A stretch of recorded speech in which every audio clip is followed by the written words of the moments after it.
it's a job that requires an awful lot of experience and an awful lot of kind of different musical experience. People come to me when they don't know what kind of music they're after, because I can do virtually any style of music. This is Fred Ricciani. I have right here on the line a very special guest. He is one of the most highly regarded composers in all of showbiz. You may know his work for a number of films and TV shows, including Downton Abbey, and of course, my personal favorite, The Last Kingdom. We're talking to the great composer, John Lunn. John, thank you so much for taking the time to do this. How's everything going? Hey, I'm so pleased to be with you all. Yeah, great. Yeah, still alive in this rather weird circumstances that we find ourselves in the last 18 months, but no, all good. Yeah. That's awesome. And we are joined by you in your studio. Is this in your home right now, or is this a separate building you got? No, it's actually in the basement of the house. In fact, if it wasn't for the pandemic, I've just completely gutted my studio and started again from scratch. It took 8 months, but now I'm really pleased with it. It's most of this gear you can see behind me is all used for The Last Kingdom, because we mainly use analog synths. And for those of you viewers who know about this kind of thing, we use quite a lot of Eurorack modular gear and analog synths, and the odd bits of percussion, and of course we use the incredible singer Ivor Palsdottir.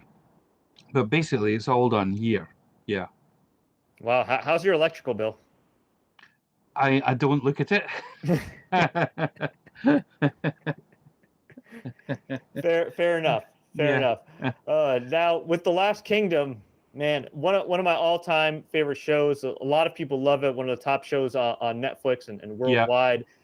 It is coming to an end, the 5th and final season. I know you can't give too much away, but just as the composer and somebody who has really been intertwined with the series and the emotion of all these scenes, like how's it been working on the final season? Pretty amazing, actually. In fact, I think it's probably the best season so far. Actually, I'm amazed by it. Some of the sort of younger actors who came in, in the middle of the show, King Edward, have really done. They've got such a big part, and they've done so well.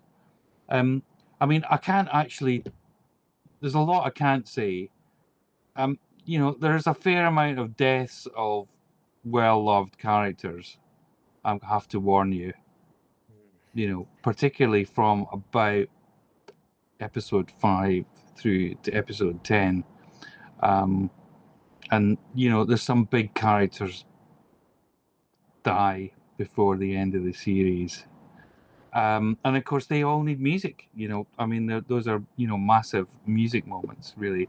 And so it's been fascinating, kind of, because all that material that we've built up all those years, and in some ways, particularly in episode 10, which we're working on at this very moment, in fact, we've been able to go back to the very, very first series, and some of the original music that Ivor and I wrote together, and it's kind of come full circle. And you mentioned working with Ivor, and she is such an incredible singer, and for fans of the show that hear like the vocals, especially at the beginning of the show, it is powerful. And I'm not exaggerating when I tell you this. Like when I listen to some of those live recordings you did, I guess via Zoom and then put on YouTube. Yeah. It's like you get like emotional. What's it like just working with somebody of that caliber? Well, I mean, it's astonishing.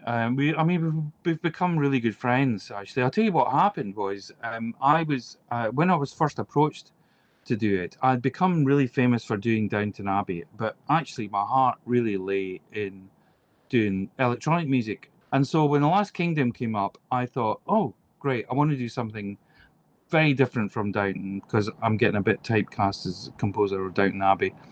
And I suggested that we do it all with analog synths, because there was a little bit of a worry that it might be compared to Game of Thrones. I mean, it's not really nothing like Game of Thrones, but there are, shield walls and stuff like that, and so I thought, instead of, let's not do a kind of pseudo orchestral kind of score, let's just go fully modern and use mainly synths. But however, there were these battle scenes, and I was just struggling a little bit to kind of, that I needed something that was really sort of epic. And my agent played me a YouTube video of Ivor just playing the drum and singing, and she was doing this sort of weird chanting kind of throat singing, but it was kind of rhythmic. It was kind of and it was just sounded so aggressive, and I thought, oh God, that'd be so perfect for the last Kingdom. So I got in touch with her, and she's from the Faroe Isles, but she lives in Copenhagen, and I flew her over to London, and she stayed with us, and we just recorded for like 3 days. And initially, I just brought her over for that rhythmic sort of thing that you can hear in the title track, that the kind of, you know, sort of. And then I just said to her, I said, what would you know, what kind of singing would you do over the top of that? And she did that title just on the spot, you know. And I remember looking at my engineer and I looking at each other and going, oh my Christ, that's, you know, that's it. That's the sound of the Last Kingdom. And so we, you know, agreed to work together, and we share the publishing on it as well. And, you know, so we basically write it together. Yeah, but she's been just awesome. And also she's been amazing to work with. She's just got no, she's one of the easiest people to work with. And she'd never really done film music before. And so, you know, I did have to sort of explain to her just kind of, you know, what we needed to do. So I would organize a track, and then I would give it to her and say, you know, to explain to her what was happening in the scene, and, you know, what kind of feeling we needed to get. And invariably she just got it bang on. I mean, now I don't really have to explain it to her. I just, you know, just send it to her. She did a great job. You've done a great job. Now, I'm curious, when it comes to The Last Kingdom and any other shows that you work on, do you ever work with the actors at all? Like, if it's like a big star like Alexander Draymond, like, does anybody ever tell you, like, hey, like, this would be kind of cool for my major scene or anything like that? Or is it usually just kind of going through the production house or whoever's doing the series? Yeah, we very rarely have that much contact. There is, however, on series 5, the very beginning of it, there is a kind of there's a sort of a sequence that needs a kind of almost like a kind of Viking choir sort of thing. So we have, I'm not on set, but Ivor is, and so she was working with some of the actors. Alexander, we've kind of got to know Alexander pretty well, because we all get together for, you know, screenings and stuff like that. But and for instance, I think he directed episode 2 of the new series, I think. But, yeah, I saw he directed. That's pretty yeah, cool. Yeah. I mean, but and it's great. It's a great episode. But we didn't really have much contact with him, because while we were working in episode 2, they were filming episode 7 or 8 or something, and, you know, he's got a massive part in, you know, in those episodes. So, you know, he wasn't really available to work. We just did the music on our own, really. Now, we'll get back to The Last Kingdom, but I want to talk about your career, because everybody always focuses on when you're a success, right? Oh my God, like, John Lunn's music is amazing, and, you know, he's involved in all these great shows and movies, but the journey has to start somewhere. So for you, how old were you when you first got into music and realized, man, I really like playing these instruments? It was quite late, actually. Well, my father was a saxophone player in a jazz band when I was very young, and he kind of gave it up. But he was a massive jazz fan, so there was a lot of jazz in the house. And my mother was quite into classical, so they were both into music. So there was a lot of I was listening to a lot of music, and then when I was about 12, I started myself getting into, you know, Pink Floyd and Jimi Hendrix, and but eventually, by the time I was 13 or 14, I was really into Miles Davis and Duke Ellington and Bach, and I kind of left behind that sort of progressive rock music. And I eventually became really, really obsessed with the sound of it. And I went along to the school and said, I want to be able to play an instrument. And initially, I wanted to play the cello, but they didn't have any vacancies. So, I was about 13 now, which is quite old to start playing an instrument. But they had a vacancy for the double bass, which was just perfect for me because most people don't really start playing the double bass till about 13 because of the sheer size of it. And I just took to it like a duck to water. And then 6 months later, I started on the piano. And I was really lucky. I had a really good school in Scotland. Music was really good. Music teachers were really good, really helpful. And then when I finished school, I decided to go to university and study music. I could have gone to a music college and concentrated on double bass and piano, but I was becoming much more interested in how music was put together. So I decided to go to university, and I went to Glasgow University, and that was a really good move. And 4 years at Glasgow University, I left as a composer. Now I didn't know I was going to go into film then.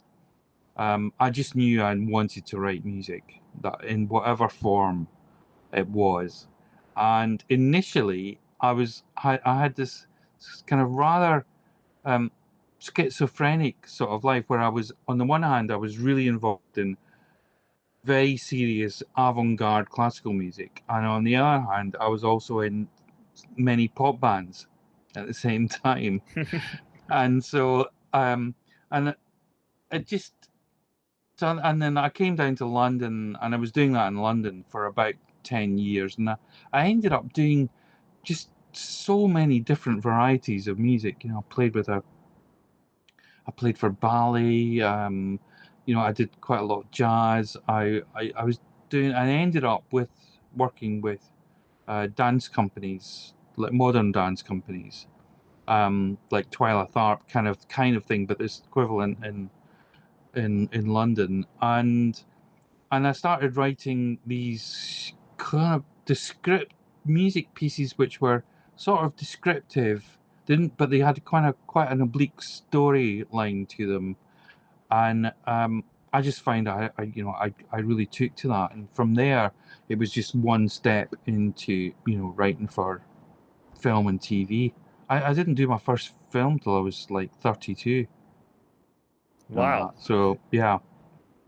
But then once I'd done it, I just knew that's what I wanted to do, And have that happen, because not everybody gets that opportunity. Was it just by happenstance of going through some different parties and everything? Yeah, of course I built up quite a lot of contacts, especially through the dance world that had a few some of them would use directors who would then go on to work on film and TV, and we're in that theatre world, that and you just make contacts like that. And yeah, I was very lucky. I sent a cassette. This will show you how long ago it was. I sent a cassette to somebody I knew 10 years previously at the BBC, and they just fired a composer for a job, and the cassette landed on his desk, and he looked at it and said, "Oh, I remember John Lunn." And they just fired somebody, and he put it on, and he really liked it, and he gave me the job, and I haven't really stopped since then, actually. So how did you get involved with Downton Abbey? Was it just a matter of the same thing, like networking and just building up the resume? Yeah. So I ended up working for the BBC a lot, and I started to begin with, I did a lot more film, and then I started to move into television, but the BBC started doing these quite long series like Bleak House and Little Dorrit that actually they were definitely quite famous in America at some point. But I did quite like this idea of having doing 8 hours of something rather than just, a 90-minute film. I just find you could explore your material a lot more. So, and also in those days, especially in London, films were slightly struggling with budgets, and they you were never entirely sure if they were going to happen or not. Whereas the TV was just doing so well that you knew it was going to happen if you get asked to do the job. So I ended up moving more and more into TV, and I worked at the BBC, and one of the main the guy who became the main showrunner for Downton Abbey had been at the BBC, and he'd started up his own company called Carnival Films, and I'd already been doing quite a lot of work for them. And when they did Downton, he mentioned it to me and said, "Do you want to take a look and see what you think?" And I took a look, and I thought, yeah, no, this looks like fun. I think I could do a good job here. But none of us knew how big it was going to be. Downton. I mean, that was about 11 or 12 years ago now. Mm-hmm. And now we're just about to. I'm just about to start work on. Once I've got Last Kingdom finished, I'm going straight on to the new Downton movie. If I'm not mistaken, Carnival Films is also the company behind The Last Kingdom. Yeah, exactly. Yeah. So is that how you got linked up with that? Yeah. I mean, I've almost become like a house composer for this production company. Basically, I've done everything they've done in the last 7 or 8 years, I think. Wow. Yeah. Besides, the opportunity to obviously do some more great work with Carnival, what initially attracted you to join The Last Kingdom and work on it? I think for me, it was just really important because it was so different from Downton Abbey. That was the first thing that really attracted me to do it, and I thought I could do something, a kind of music that I'd always wanted to do, but never, I'd just never had the opportunity to actually release it out into the open. I mean, to begin with, it was just kind of all half-formed, really. And it wasn't really till I met Ivor that it really became fully formed. I mean, she was the final part of the, of the jigsaw, and in many ways, the main part. Actually, it would be nothing without her. But it was also a kind of simpler kind of style of music as well, which I kind of quite enjoyed doing. Whereas where you concentrate on the actual sound of the thing that you're making. And also, I like working in a studio rather than like Downton Abbey. I use a computer to emulate what the thing will eventually sound like. Mm-hmm. It's all the samples that I use to write it with, they'll all get replaced by real people. On The Last Kingdom, it's very different. It gets built up with the real sound that we are actually going to use. There's no such thing as what we call a mock-up of it. It's all kind of, we start right from the word go with the sounds that we're actually going to use, for the show. So it's perfect for me because I like that aspect of it. I like being able to, I mean, in some ways I'm like a one-man band in the studio. I'm running around banging a bass drum or playing a lyre or I mean, like I use my double bass a lot. You wouldn't know it was a double bass because it's heavily distorted and put through a guitar amp, but it just sounds much more like a guitar. But it's incredibly useful. Now, we always like to ask all our guests some kind of random questions about their career and life just to get to know them better. Are you ready? Yeah. Fire away. All right. Favorite late night snack or cheat meal? A really, really hot and spicy pasta, aglio olio, just with garlic and chili. That sounds delicious. Great choice, my friend. Who has the best accent on The Last Kingdom? Breda. I like when they say Bebenberg. It just sounds so nice. Yeah. But you're going to hear a lot of that in series 5. Can't wait.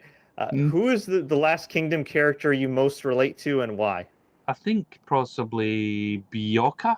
I think, because he's kind of quite a sort of parental.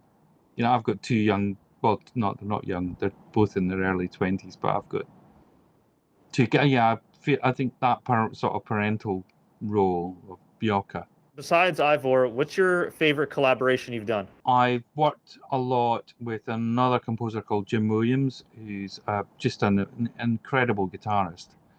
And we've done quite a few things together. I'm just trying. He's also a film composer as well. In fact, him, and Craig Armstrong were in a band in Glasgow at one point, like 35 years ago. You mentioned your bands. You mentioned your band. Or is any of your previous music, like, as part of these bands, like, available online somewhere? Yeah. I was in this band called Man Jumping. And funnily enough, I'm just about to go. I'm going on Monday. I'm going to do a podcast in the studio where we first recorded with the band about it. Yeah, we've just re-released. We only ever did 2 albums. We were 7 men, all composers, all heterosexual, all with composers with giant egos. We, after about 4 years on the road, we all hated each other. And so we only did 2 albums, but they are incredibly good albums, and you can get them on, they're on iTunes and Spotify, and so yeah, no, if you like The Last Kingdom, check out Man Jumping. I'll definitely have to check that out. What is your most awkward career moment? I once got asked to take over in the middle of a series for a friend who wanted to go off to Russia to get married. And I said yes as a favor, and the job was a complete and utter nightmare. I ended up taking myself off it. I think that's the only time I've never really succeeded in a job. What are some major do's and don'ts for aspiring composers?